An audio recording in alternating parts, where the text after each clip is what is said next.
look at this. Here's where it's going to throw a lot of people off. The whole thing about the Christ myth. And it's because when you don't have a third eye and you don't have much awareness of spirituality, you also insist that there is even no spiritual world because you've never experienced it. You only have faith about it. And in that's where the hijack takes place. It takes place because there is another reality that most cannot see. So you got to be able to feel it. You got to be able to feel what's going on. And in this process, you start realizing, especially if you're studied, it's just always hard. You know how they be doing that with the money now?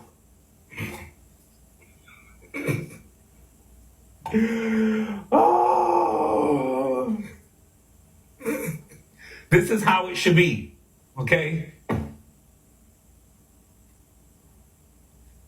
When you're studied, you realize that the power in itself of spirits anyway is in belief and in consecration.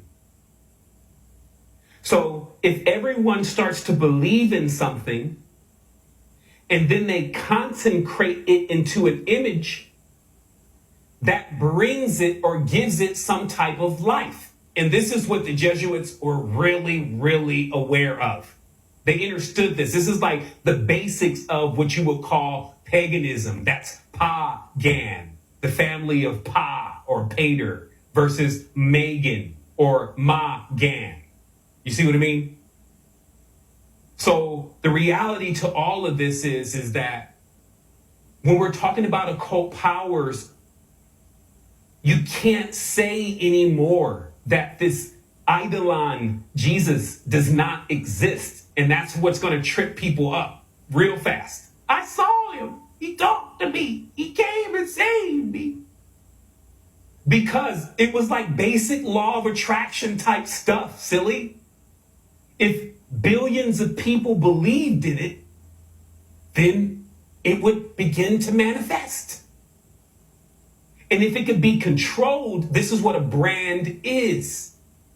This is why the number one agency that creates this Target logo and creates all the logos for Circle K and all this kind of stuff, they're called Pentagram. And it's built on that knowledge that when you create a crest or a logo, as they call it, the logos, and you can get words around it, you can get a theme around it, you can even try to incorporate a story around it, and then you get more and more people to believe in it, it actually becomes real. It exists. It animates. But also the magic in itself is a bit twisted because it's always founded on lies. It actually takes the harnessing of other people's energy in order to power that projection. And if that projection is not for them, then they just become the particles in which that projection is made up of. And what I mean by not for them is that there's no way you can sit at all as an adept and look at a man of any color and imagine that you are looking at the only son of the creator of the universe. Wow.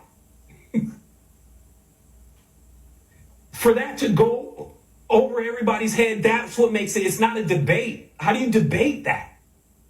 How do you debate common sense? People are expecting to find that the creator of all there is a humanoid. This is a Blondie. Good luck in there. You're not going to see what you think you're going to see. You're not going to see a man. There are too many other different types of life forms here. And then when you take all of the life forms, 365, and you put them together, now you're kind of looking at it. And if you think that you can stand in its face and live, if you think you can put a he and even a she on it, that's your limitation. Now, of course, you're going to do some baby steps. You're going to be with the Lord, and you're going to be with the barons, and you're going to be with the dukes, and you're going to be with the duchies, because that's where all those terms come from. Like, they're just now realizing, like, we're moving slow. People are already putting together, hey, America is really Egypt. Shout out to UBTV. Well, when, he comes back sometimes and debate him. I ran all his stuff across with ChatGPT, and ChatGPT was only verified at 100%. America was Egypt. So this also still, you got to go further. Well, when those people were leaving Egypt and they went over, where did they go? Could that be those people who left Egypt and went to Scotland? If we're not thinking that Egypt is over where it is now, but hey, I won't even get into this right now, but your entire history doesn't include her story. So you're only getting half. And you're making at times decisions based on only having half of the truth. And at the end of the day, a lot of times, man, that's why I just stay clear of the agents and the NPCs. Can you really blame them if they only have half of the truth? Like, what are they supposed to function on? Like, they gotta stay at some point solid and say, this is what I believe in. So this is why I will admit it's a perilous journey to leave a dogma and then think that you're going to play out there now that you're responsible for your soul in your own consciousness at that stage.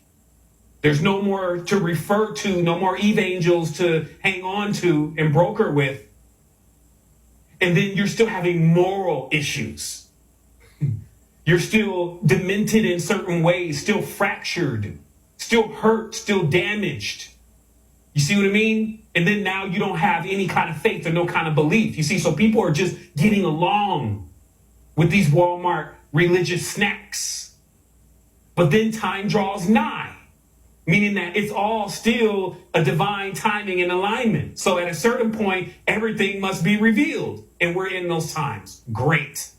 So, as I said before, the name is Sword, okay? The Stewart family. This is why so many quote unquote black people are hooked on the Christianity, because they were doing it over there in Great Britain, in London, in the bourgeoisie. Ah, man. Kiss my ring. Kiss the ring of the king. I represent the king of the kings. We all kings. You ain't. This was the vibe for real. People act like this is like a user-friendly, they love everything. No, they come with the sword. They came to divide. People die every day still right now because of this ignorance. The world is being rent asunder, and at the foundation there is these machinations of religious roots. And people be like, no, it's the devil. No, it's the religion. The religion has them still stuck in a secular, it's all about me. And if you don't do what I say, like a spoiled kid, if you don't do what I say, then my daddy is going to beat your daddy. Really? That was Sevan Bomar in his The Dark Truth About Christianity Exposed. It's your boy.